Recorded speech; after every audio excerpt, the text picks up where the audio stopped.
बच्चों, आज के इस हिंदी के वीडियो में सभी का स्वागत है। और आज हम लोग पिछले वीडियो में शुरू किए गए पाठ 10 कामचोर पाठ का शेष भाग हम लोग पूरा करेंगे। तो वसंत भाग 3 से हम लोग आज पाठ 10 आगे बढ़ेंगे और इसे पूरा करेंगे। कल तक हम लोगों ने जो पढ़ा था उसमें जो बच्चे काम नहीं करते थे उनको ये आदेश दिया गया कि वे 1 गिलास पानी तक नहीं लेकर पीते हैं, आज से वो काम करेंगे। तो सभी बच्चों ने ये निर्णय लिया कि हम लोग काम क्यों नहीं करते हैं, तो क्यों ना शुरू करें।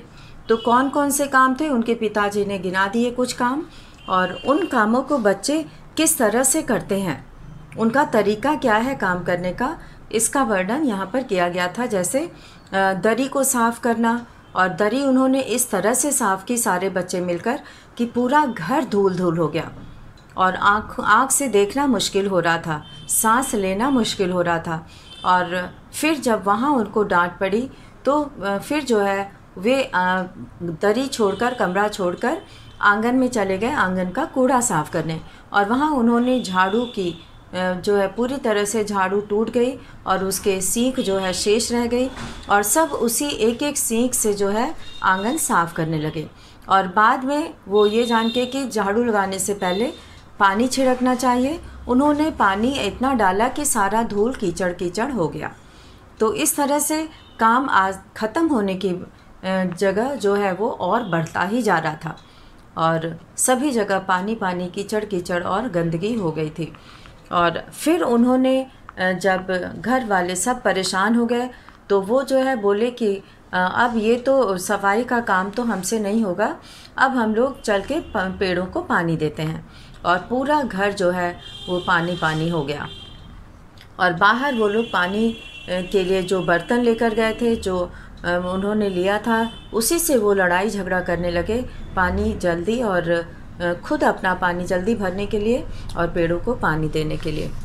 तो इस तरह से जो है ये बच्चे जो है काम करने को तैयार तो हो जाते हैं, लेकिन वो किस तरह से करते हैं ये उनको नहीं समझ में आता है कि उस काम को किस तरह से किया जाए।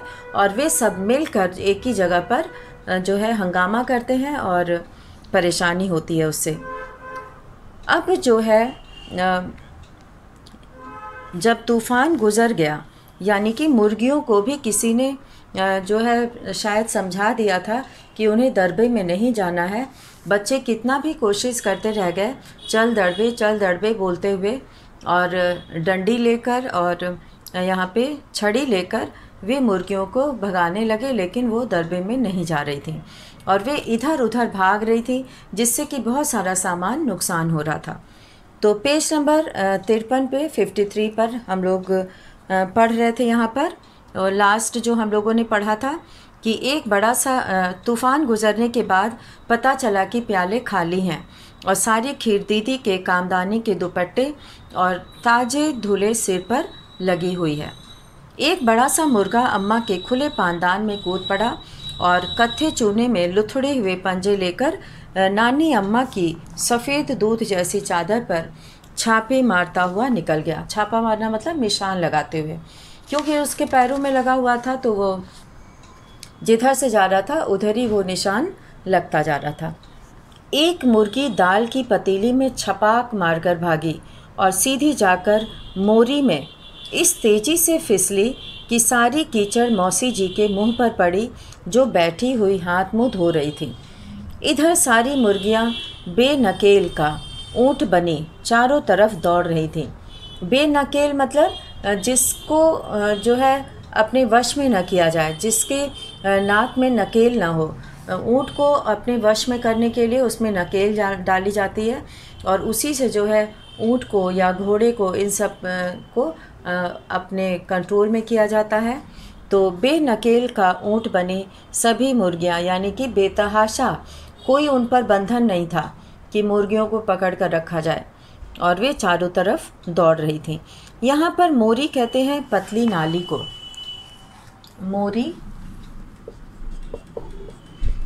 मोरी कहा जाता है पतली नाली।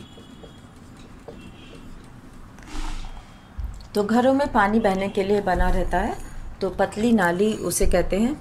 और वो जो है सीधे जाकर मोरी में इस तेज़ी से फिसली कि जो नाली का पानी था कीचड़ वो सीधे मौसी के मुंह पर आ पड़ा। एक भी दड़बे में जाने को राजी न थी, एक भी मुर्गी दड़बे में जाने को राजी न थी।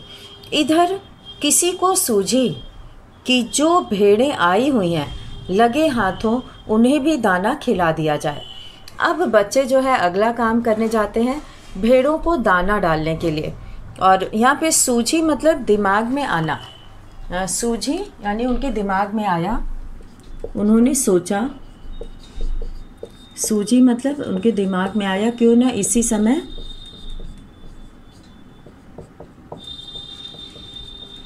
दिमाग में आना, उनको लगा कि क्यों ना इसी समय इन भेड़ों को भी दाना खिला दिया जाए। लगे हाथों मतलब इसी समय, लगे हाथों मतलब जब हमने मुर्गियों को अंदर करने की सोची और अब इन भेड़ों को भी दाना खिला दिया जाए जिससे कि ये काम ख़त्म हो जाए। तो लगे हाथ मतलब इसी समय, लगे हाथों इसी समय कहते हैं ना, लगे हाथ ये भी काम कर लें। अगर हम ये शुरू किए हैं तो ये भी इसी समय कर लेते हैं। तो लगे हाथ काम करना, लगे हाथों उन्हें भी दाना खिला दिया जाए। तो बच्चे तो यहाँ जो भी काम कर रहे थे वो इसलिए कर रहे थे क्योंकि उनको जो है कामचोर कहा जाता था, वो आलसी थे, कोई काम नहीं करते थे। तो आज वो काम करने की ठान लेते हैं और इसी में वो भेड़ों को दाना देने के लिए भी जो है तैयार हो जाते हैं। और वो किस तरह से दाना देते हैं यहाँ पे इसका वर्णन है। दिन भर की भूखी भेड़ें दाने का सूप देखकर जो सबकी सब झपटी तो भाग कर जाना कठिन हो गया। अब दिन भर की भूखी भेड़ थी तो उन्होंने दाने का सूप कहते हैं अनाज साफ़ करने का पात्र। सूप जो है फटक के उससे अनाज को साफ किया जाता है। अनाज साफ़ करने का,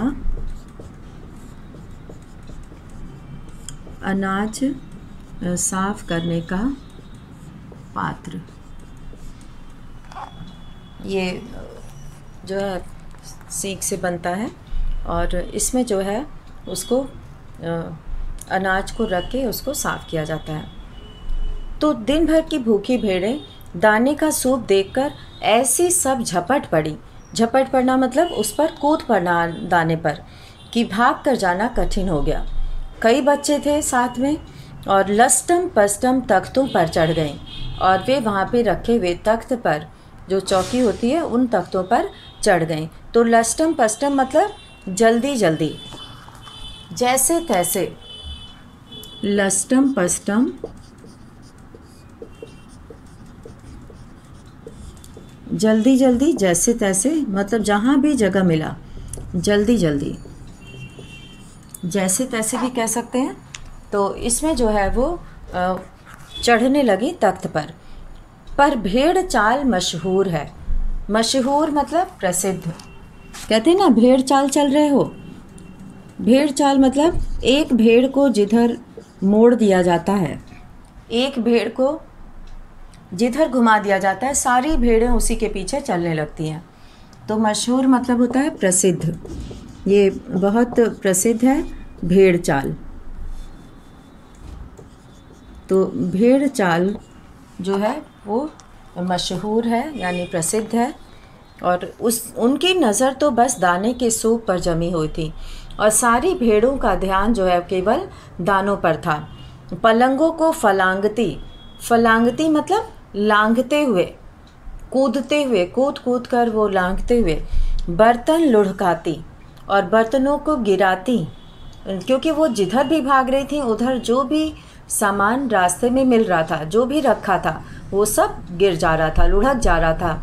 और वो उन पलंगों को यानी बेड जो था उसको भी लांघते हुए, फलांगते हुए, कूदते हुए साथ साथ चढ़ गईं। तख्त पर बानी दीदी का दुपट्टा फैला हुआ था। अब वहाँ पर बानी दीदी, यहाँ पे दीदी का नाम है बानी, तो बानी दीदी का दुपट्टा फैला हुआ था जिस पर गोखरी, चंपा और सलमा सितारे रखकर बड़ी दीदी मुगलानी बुआ को कुछ बता रही थी।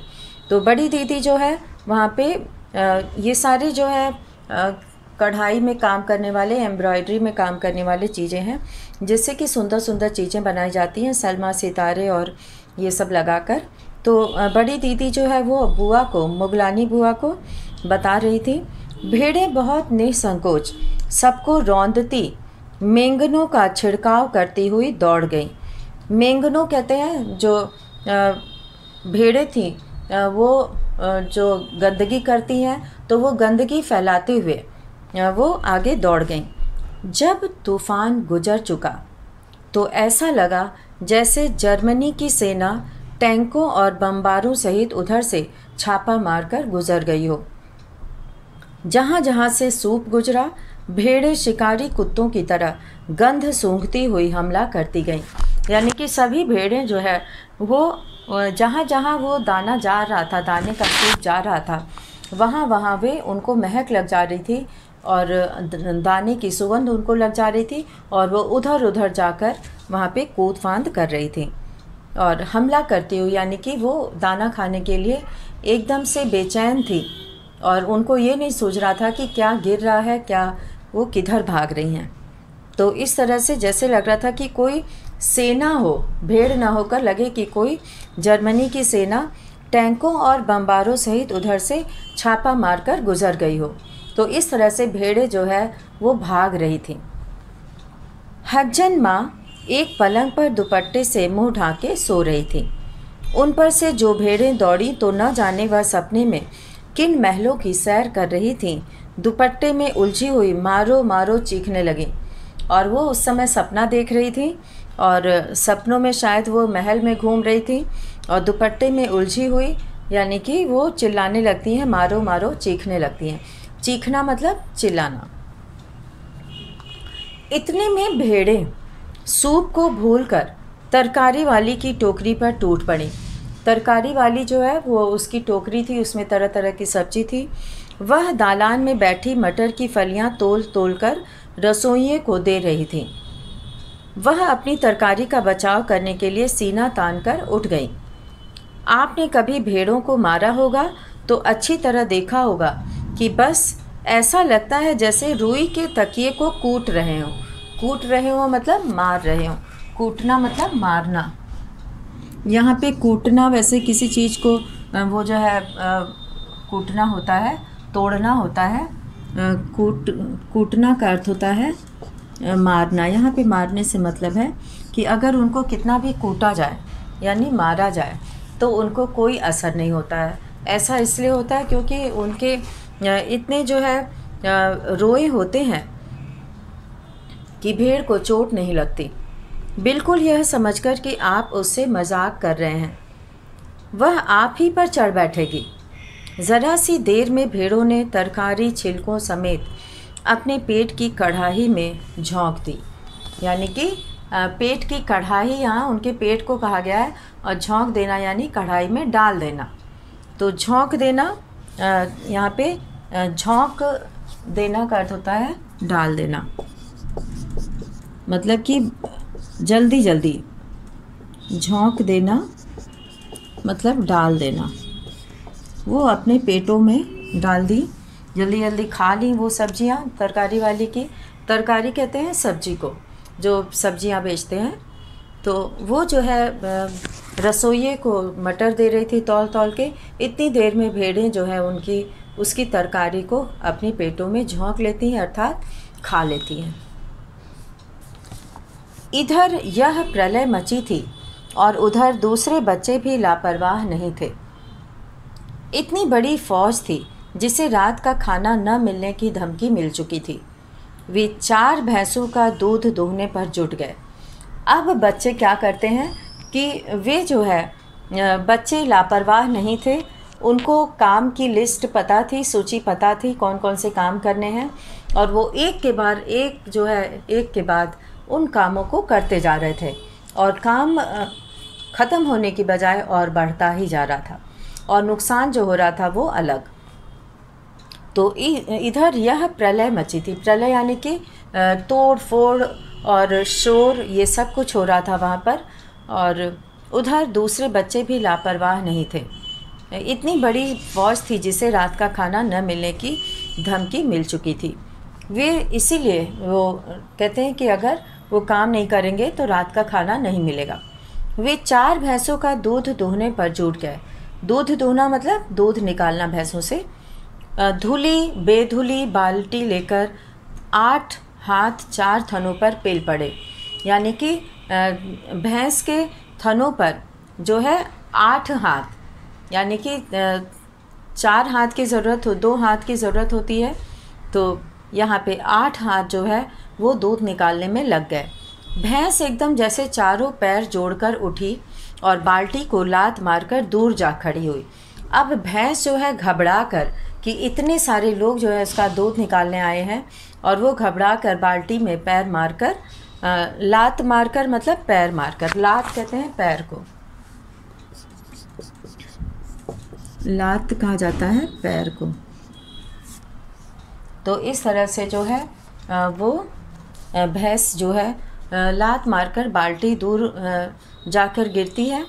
और बच्चे क्या करते हैं, तो उन्होंने तय हुआ कि भैंस की अगाड़ी पिछाड़ी बांध दी जाए, यानी कि और फिर काबू में लाकर दूध दूह लिया जाए। अब बच्चों ने अपनी बुद्धि लगाई कि भैंस के पैर को बांध दिया जाए। तो बस झूले की रस्सी उतार कर, अब उन्होंने क्या किया, झूले की रस्सी को जो मोटी होती है थोड़ी, निकाल कर, उतार कर मतलब झूला झूलने के लिए जो टंगा था उसे उतार कर भैंस के पैर बांध दिए। जैसा कि चित्र में भी दिख रहा है कि उस पर एक व्यक्ति लेटा हुआ है और यहाँ पर ये भैंस को जो है वो मोटी झूले की रस्सी से यहाँ पर उन्होंने बांधा है। तो यहाँ पर जो है ये बच्चों ने तय किया कि भैंस को जो है उसमें बांध दिया जाए, और रस्सी से उसके पैर भैंस के बांध दिए गए। और फिर जो है पिछले 2 पैर चाचा जी की चारपाई के पायों से बांध, पाया कहते हैं जो चारपाई होती है उसके जो 4 पैर जिसको कह सकते हैं उसी को पाया कहा जाता है, जिस पर कि वो चारपाई टिकी रहती है, और उस पर चाचा जी लेटे हुए थे। तो भैंस के जो है अगले 2 पैर को बांध दिया जाता है और पीछे के 2 पैर को चाचा जी की चारपाई से वो लोग बांध देते हैं। तो अगले 2 पैरों को बांधने की कोशिश जारी थी कि भैंस चौकन्नी हो गई। पिछले 2 पैर उन्होंने चारपाई से बांध दिए और आगे के 2 पैर जो है बांधने की तैयारी थी, तो भैंस चौकन्नी हो गई। चौकन्नी हो गई मतलब सतर्क हो गई, उसे समझ में आ गया कि उसके साथ कुछ ठीक नहीं हो रहा है, और छूट कर जो भागी तो पहले चाचा जी समझे कि शायद कोई सपना देख रहे हैं। फिर जब चारपाई पानी के ड्रम से टकराई और पानी छलक कर गिरा तो समझे कि आंधी तूफान में फंसे हैं, साथ में भूचाल भी आया हुआ है, भूकंप भी आया हुआ है। फिर जल्दी ही उन्हें असली बात का पता चल गया और वह पलंग की दोनों पट्टियां पकड़े, जैसा कि यहाँ पे चित्र में भी दिख रहा है कि बाल्टी दूर जाके फेंका रही है और चाचा जी जो है वो अपने पलंग का जो है चारपाई का लकड़ी पकड़े हुए हैं और जो है वो घबराए हुए हैं। फिर जो है बच्चों को छोड़ देने वालों को बुरा भला सुनाने लगे, और फिर वो जिसने बच्चों को छोड़ा है काम करने के लिए उसको बुरा भला कहने लगे, उनके माता पिता को। अब क्या होता है कि बच्चे यहाँ पे दूध दूहने का काम करते हैं और उनको कभी उन्होंने ये काम तो किया नहीं था, तो जब वो करने जाते हैं तो वो अपनी बुद्धि लगाते हैं और अपनी समझ से काम करते हैं जैसा उनको समझ में आता है। तो सभी बच्चे एक साथ दोहने लगते हैं, लेकिन जानवर भी समझदार होते हैं, वो भी अपनी सुरक्षा करना जानते हैं। तो वे उनको जो है ठीक नहीं लग रहा था भैंस को, तो उसने जो है पैर मारा, पैर से जो है बाल्टी को मारा, बाल्टी दूर चली गई। और फिर बच्चों ने सोचा कि अब इस भैंस को बांधना पड़ेगा तब दूध निकलेगा। तो उन्होंने पीछे के 2 पैर चारपाई से बांधे और आगे के दोनों पैर को बांधने ही वाले थे कि भैंस जो है वो भागने लगी। और उस पर लेटे चाचा जी जो है सोचे कि सपना है, और फिर सोचे कि भूकंप है, फिर सोचे कि आंधी तूफान में फंसे हैं। तो इस तरह से उन्हें कुछ समझ में नहीं आ रहा था। अंत में जब समझ में आया तो वे उनके माता पिता को, जिन्होंने उन्हें काम करने के लिए छोड़ा था, उनको कोसने लगे, उनको बहुत जो है बुरा भला सुनाने लगे कि ऐसे बच्चों को उन्होंने काम पर लगा दिया है। यहाँ बड़ा मज़ा आ रहा था। भैंस भागी जा रही थी और पीछे पीछे चारपाई, आगे आगे भैंस और पीछे पीछे चारपाई, और उस पर बैठे हुए थे चाचा जी। तो भैंस जो है चाचा जी को लेकर भागे जा रही थी और चाचा जी जो है वो चारपाई की पटिया को, यानी कि उसकी जो मोटी लकड़ी होती है, उसको जो है पकड़कर लेटे हुए थे। अपनी जान बचाने के लिए वे जो है उसको पकड़े थे कि कहीं वो गिर ना जाए। ओहो, एक भूल ही हो गई, यानी बछड़ा तो खोला ही नहीं, इसलिए तत्काल बछड़ा भी खोल दिया गया। अब दूध दोहने से पहले बछड़े को जो है वो छोड़ा जाता है ताकि वो थोड़ा दूध पी ले, उसके बाद बचा दूध जो है वो इंसान अपने लिए निकालता है। तो वो जो है बच्चों को आदत तो थी नहीं इस काम की, इसलिए उन्हें याद ही नहीं रहता है कि बछड़े को पहले छोड़ना चाहिए दूध निकालने के लिए। तो पहले दूध पीने के लिए पहले बछड़ा दूध पी लेता है पेट भर के, फिर उसके बाद जो बचा दूध रहता है वो निकाला जाता है। तो अब बछड़ा भी खोल दिया गया। अब क्या होता है कि तीर निशाने पर बैठा और बछड़े की ममता में व्याकुल होकर भैंस ने अपने खुरों को ब्रेक लगा दिए। खुर कहते हैं भैंस के पैर का जो सबसे नीचे का हिस्सा होता है, जो कड़ा होता है काले रंग का, तो उसे खुर कहा जाता है। बछड़ा तत्काल जुट गया, तत्काल मतलब उसी समय दूध पीने में जुट गया। और भैंस को अपने बच्चे के लिए ममता भी थी, तो वो जो है दूहने वाले गिलास कटोरे लेकर लपके, क्योंकि बाल्टी तो छपाक से गोबर में जा गिरी थी। बछड़ा फिर बागी हो गया, यानी कि बछड़ा जो है वहाँ से भागने लगा। कुछ दूध ज़मीन पर और कपड़ों पर गिरा और 2-4 धारें गिलास कटोरों पर भी पड़ गईं। बाकी बछड़ा पी गया। यह सब कुछ मिनट के 3/4 में ही हो गया, यानी कि बहुत ही कम समय में। घर में तूफान उठ खड़ा हुआ। ऐसा लगता था जैसे सारे घर में मुर्गियाँ, भेड़े, टूटे हुए तसले, बाल्टियाँ, लोटे, कटोरे और बच्चे थे। बच्चे बाहर किए गए, मुर्गियाँ बाग में हकाई गईं, यानी बाग में, बाग कहते हैं बगीचे को, बाग में जो है मुर्गियाँ भगाई गईं। और मातम सा मनाती तरकारी वाली के आंसू पोंछे गए। मातम मना रही थी वो तरकारी वाली, क्योंकि वो उसकी सब्जियां जो है वो भेड़ें खा गई थी, तो वो बहुत दुखी थी कि अब वो क्या बेचेगी और क्या कमाएगी। और अम्मा आगरा जाने के लिए सामान बांधने लगे। घर की जो दुर्दशा हो रही थी, घर में जो धमाचौकड़ी मची थी और घर की जो दुर्व्यवस्था थी, उन सब से माँ जो है सबसे दुखी थी और वो अपने मैके जाने की तैयारी के लिए सामान बांधने लगती हैं। अब उनकी माँ क्या कहती हैं बच्चों की, या तो बच्चा राज कायम कर लो या मुझे ही रख लो, नहीं तो मैं चली मायके। अम्मा ने चुनौती दे दी। अब माँ से रहा नहीं गया, अम्मा से, और वो उन्होंने फैसला सुनाया कि अब या तो बच्चा राज यहाँ पे रहेगा या मुझे ही रख लो। यहाँ पे या तो बच्चे ही रहें, उन्हीं का राज चले, वही काम करें, या मैं यहाँ पर रहूँ, दोनों में से कोई एक होगा, और नहीं तो मैं चली मायके। अम्मा ने चुनौती दे दी और अब्बा ने सबको कतार में खड़ा करके, कतार कहते हैं लाइन, पंक्ति,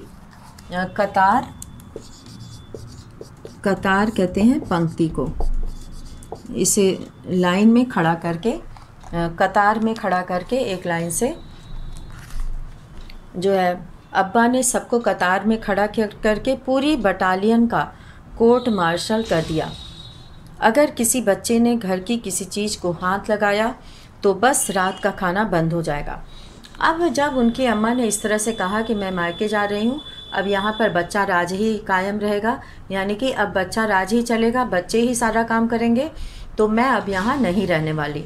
क्योंकि ये जिस तरह से काम कर रहे थे उससे अम्मा बहुत दुखी थी, और जो दुर्व्यवस्था थी घर की, जो दुर्दशा हो रही थी, उससे भी वो बहुत नाराज़ थी। तो अब अब्बा ने क्या किया, उन्होंने सबको खड़ा करके एक लाइन से कहा कि अगर किसी बच्चे ने घर की किसी भी चीज़ को हाथ लगाया तो बस रात का खाना बंद हो जाएगा। ये लीजिए, इन्हें किसी करवट शांति नहीं। हम लोगों ने भी निश्चय कर लिया कि अब चाहे कुछ भी हो जाए, हिलकर पानी भी नहीं पिएंगे। तो शुरुआत इसी से हुई थी कि पिताजी ने कहा कि ये हिलकर पानी भी नहीं पीते और ये जो है दूसरे के भरोसे रहते हैं और एक काम तक नहीं करते। और जब जो है ये काम करना चाहे तो उन्होंने ही फिर मना कर दिया। काम शुरू करने के लिए कहा गया कि रात का खाना नहीं मिलेगा अगर वो काम नहीं करेंगे। और फिर लास्ट में उनके काम को देखते हुए फिर वही चीज़ दोहराई गई कि अब अगर किसी चीज़ में हाथ लगाया तो रात का खाना नहीं मिलेगा। तो बच्चों की इस हरकत से, उनके इस काम करने के ढंग से सभी दुखी थे और वो नहीं चाहते थे कि बच्चे काम करें। और फिर वही उस पुराने स्थिति में अपने आ जाते हैं सारे बच्चे।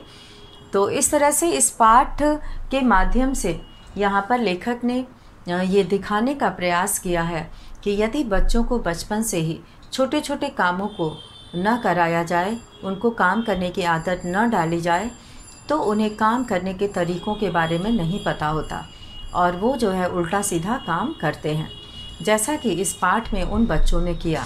तो उन बच्चों ने जो है, उनको जितना समझ आया, क्योंकि वो कभी देखे नहीं थे इस तरह का काम करते हुए, उन्हें इसके बारे में कुछ नहीं पता था, तो इसलिए उनके लिए ये था कि सब मिलकर जो समझ में आ रहा था वो कर रहे थे।